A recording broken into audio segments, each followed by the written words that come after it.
So if you've been on YouTube a while, you may know of a popular science YouTuber by the name of Cody's Lab, who has done all sorts of experiments and made all sorts of things, and his sort of primary goal is to simulate a Mars base here on Earth. That's his sort of thing and why he does what he does. One of the things he's worked on a fair bit is algae, and he's actually one of, if not the person, who inspired me to work on algae ever since my first attempts in early 2022. Now, the type of algae that Cody has worked on primarily is Spirulina, which was kind of why I chose to try culturing that first rather than Chlorella, which I switched to later down the line. And one of the things he experimented with Spirulina was to test if iron increased the growth rate of the algae. And he did this in a pretty interesting way by taking a chunk out of a meteorite that was high in iron content and shoving it into one of his culture mediums, and he put it against a control and saw what happened. And the culture with the meteorite was a much darker green than the one without. And this indicated that the meteorite that was high in iron boosted the growth rate of the Spirulina. So I wondered, what if I tried to do this myself with Chlorella? So that's what I did. And that's what's going to be today's topic on doing it ourselves, which is the question, does iron aid in algae growth?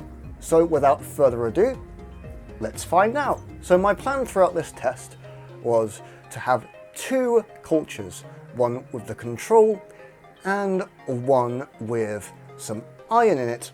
I didn't have a meteorite, so I settled for some bolts and nuts, which are made of carbon steel. I didn't use stainless steel because stainless steel contains other elements such as chromium, which may interfere with the results. But carbon, as in the carbon that's in carbon steel, is relatively inert and doesn't really play that much of a role.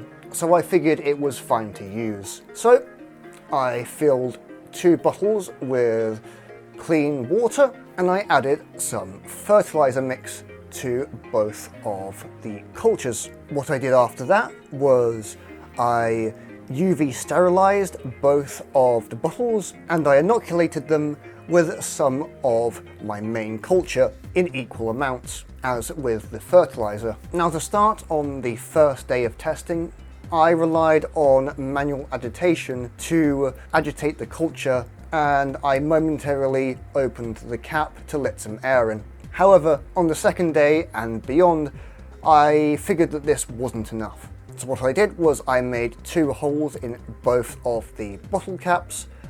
I fed some tubing through them, which led to one of the outputs of my new air pump, and at the end of both tubes I attached 2 air stones. I inserted both of them into their respective culture, I closed up the cultures, and I waited for a week. After a few days, I noticed that there wasn't really much of a difference in the cultures. I figured that either the iron didn't really benefit Chlorella that much, or I just didn't add enough of it. So what I did was I tried adding another bolt into the mix, this time a little bit bigger one, and adding the large bolt seemed to have at least some impact, because after a few days I started to see some differences in the 2 cultures. The control was slightly lighter and transparent, and the test culture was beginning to show a slightly darker green,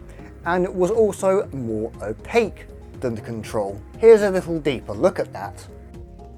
Yeah. So as we can see here, the culture on the left, this is the control, is a little bit more transparent, and the culture on the right is less so. This is with all the aeration turned off and whatnot, and this means that this one on the right is a slight bit denser than the one on the left. And this means that iron does in fact play a role in enhancing algae growth. Now here's it with the grow light off, and you can see a much more distinct difference here. The left one is a lot brighter, and you can see the right one, the one with the iron in it, it is a lot more of a deeper green.